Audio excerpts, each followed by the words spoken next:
क्या काम किया इस पे अवार्ड दिया? एक बात बताइए ना, अगर ये वाकई ईश्वर और परमात्मा इनके करीब है, भगवान से इनकी बातें होती हैं, और यही कहता अंधाचार्य कि हे प्रभु राम मेरे सुबह सुबह भोर में सपने में आए और 4 बजे हमको सोच के लिए गए, और वो आए हमें सोच कराए और पिछवाड़ा धो के चल दिए। बताओ, इसका पिछवाड़ा धोने भी प्रभु आ जाते हैं, और पिछवाड़ा जब धो गए तो इसकी आंखों की ज्योति तो आ जानी चाहिए थी।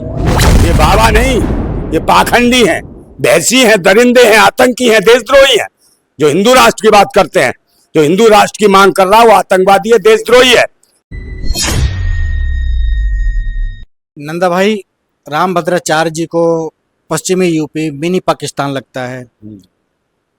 इस पर चंद्रशेखर आजाद जो हैं, उनका बयान आता है कि रामभद्राचार्य जी पिछले जन्म में कोई गलत काम किए थे, इसलिए वो अंधे हैं, उनको मैं संत नहीं मानता।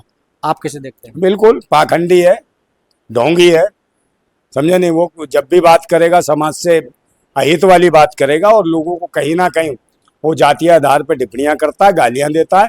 तो ऐसे लोग वैसे तो धर्माचार्य हो ही नहीं सकते हैं, जो किसी जाति विशेष को टारगेट करते हो, ये आतंक मचाते हो। और सही मायने में तो कहूँगा, समाज में घूमे हुए ये भगवा के भेष में आतंकवादी घूम रहे हैं, देश को कहीं ना कहीं गुमराह करते हैं। आप बताइए, पाकिस्तान से लड़ने की बात होती थी, जगह जगह भारत में ही मिनी पाकिस्तान बना दे रहे हैं। कभी कहते हैं जाफराबाद मिनी पाकिस्तान हो गया, कभी शाहीन बाग मिनी पाकिस्तान हो गया, कभी मेरठ मिनी पाकिस्तान हो गया, कभी अलीगढ़ मिनी पाकिस्तान हो गया, और कभी संभल मिनी पाकिस्तान हो गया। आप कह रहे हो पश्चिमी उत्तर प्रदेश मिनी पाकिस्तान हो गया। तो पाकिस्तान कितने टुकड़े करेंगे भारत के?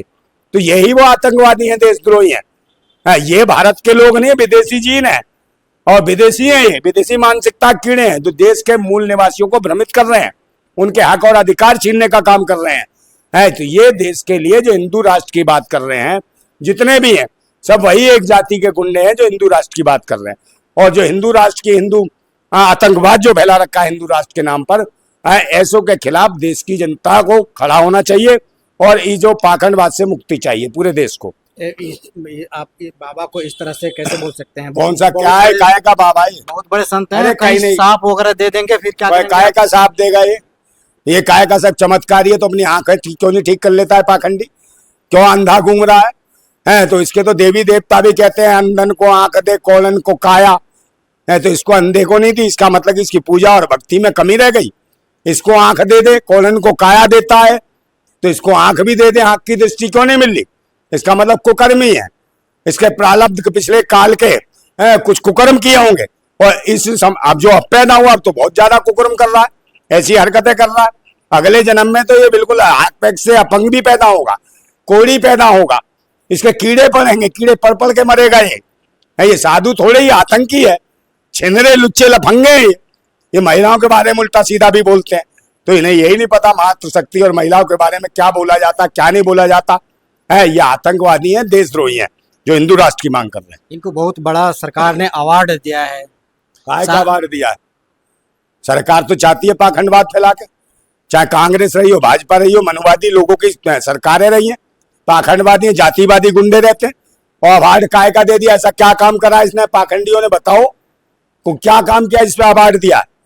एक बात बताइए ना, अगर ये वाकई ईश्वर और परमात्मा इनके करीब है, भगवान से इनकी बातें होती हैं, और यही कहता अंधाचार्य कि हे प्रभु राम मेरे सुबह सुबह भोर में सपने में आए और 4 बजे हमको सोच के लिए गए, और वो आए हमें सोच कराए और पिछवाड़ा धो के चल दिए। बताओ, इसका पिछवाड़ा धोने भी प्रभु आ जाते हैं, और पिछवाड़ा जब धो गए तो इसकी आंखों की ज्योति तो आ जानी चाहिए थी। तो ये इसकी आंखों की ज्योति क्यों नहीं हुई? तो इसका मतलब इसने कुकर्म किए हुए हैं। तो ईश्वर को भी कह रहे इनके पिछवाड़ा धोने, और भगवान को पूछ रहे तो ये तो चमत्कारी है। तो इतने चमत्कारी है तो इनको सुरक्षा क्यों दे रखी है? सरकार सुरक्षा क्यों दे रखी है? अपनी सुरक्षा स्वयं नहीं कर सकते, या भगवान इनकी सुरक्षा नहीं करता? एक वो पाखंडी बागेश्वर है जो इसका चेला है, वो कहता हनुमान मेरी आता है, बालाजी हनुमान फोन पे बात होती है मेरी, ये होता है। अबे तो जब हनुमान तेरी बात होती है तो तू भी सुरक्षा लेके घूम रहा है। सरकार की Z+ सुरक्षा हनुमान जी तेरी रक्षा नहीं कर पाते? तो ये पाखंडी और ढोंगी है। जितने भी शंकराचार्य धर्माचार्य जितने भी घूम रहे हैं, ये देश का रुपया खर्च कर रहे हैं। सिक्योरिटी गार्ड और सुरक्षा जो भी है वो सरकार ने बेकार में प्रोवाइड करा दी इन पाखंडियों को, क्योंकि ये कांग्रेस और भाजपा ही तो रहती है।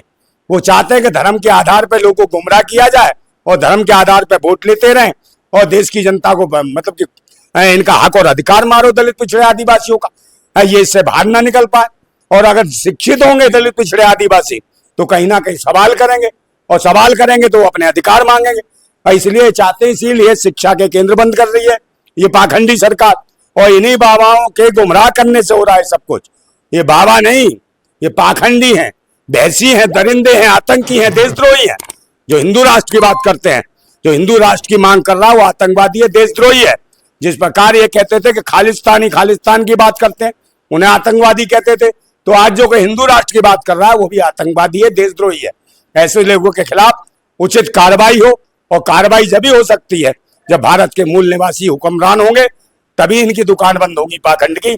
आप जागरूक हो जाओ, देश के मूल निवासी भाइयों, देश के मालिकों, देश के असली योद्धाओं, आपको तैयार होना पड़ेगा। और विदेशी जीन के जो पाखंडी घूम रहे हैं, रंग बिरंगे रंग पोत लेंगे, कलई लगा लेंगे, भूतनी के शकल बाल बिखेर लेंगे, ऐसे ऐसी शक्लें बना घूम, बच्चे डर जाते हैं। भूतनी वालों, कहीं गुफा में रहा करो, बाहर ना घूमा करो।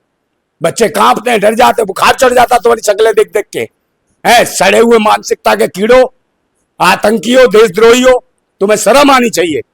देश हित और राष्ट्र हित में क्या करना है? विदेशी ये कीड़े हैं, इनकी मानसिकता विदेशी है, और इनके द्वारा बनाया हुआ धर्म, जब विदेशियों के द्वारा बनाया हुआ धर्म हमारा स्वदेशियों का कैसे हो सकता है? ये भारत के लोगों को सोचना चाहिए। हमारा धर्म प्रकृति है, समझे नहीं? हम प्रकृति से प्रेम करने वाले हैं। जल, जंगल, जमीन और वायु, इन सब चीजों को लेके हमारा भारतवर्ष आगे बढ़ा है। कभी हम जात, धर्म, मजहब के नाम पे नहीं लड़े, पर इन पाखंडियों ने धर्म की राजनीति करके यहाँ 6743 जातियों में हमारे देश के भारतवासियों को बांटने की कोशिश की है। अब जात नहीं, अब जमात बनेगी हमारे मूल निवासियों की, जो इन पाखंडियों को लात मारेगी। जिंदाबाद भारत। तो जमात तो ये बना ही रहे हैं, सारे जो लोग जातियों में बटे हुए हैं उन सबको इकट्ठा करके हिंदू बना रहे हैं, क्या दिक्कत है? काहे का हिंदू? कौन सा हिंदू बनाया? यही जो पाखंडी कहते हैं, कह रहे भाई वो मुसलमान आए, मुसलमानों ने सबको मुसलमान बना दिया, इस्लाम में ले जाके मुसलमान बना दिए, हिंदू मुसलमान बना दिए, मुसलमान बने, फिर ईसाई आए, ईसाइयों ने ईसाई बना दिए हैं। और मैंने कहा तो चलो, उन्होंने इतना अच्छा काम तो किया, मुसलमानों ने मुसलमान बनाया, ईसाइयों ने ईसाई बनाया, मगर ब्राह्मणों तुम बताओ, तुमने कितने ब्राह्मण बना दिए भारत के लोग? उन्हें तो नीच बनाया। तुम अगर ब्राह्मण बनाए होते तो आज तुम्हारा धर्म कहीं ना कहीं टिका होता, आज इसका विद्रोह ना होता। छुआछूत और नीच बनाने का काम किया तुमने। खुद घी, दूध, मलाई, मक्खन सब भूतनी के चाट जाते हो, और भारत के लोग कहते हो खा गोबर, पी मूत, तेरी माँ की। जी समझ गया? जिंदाबाद।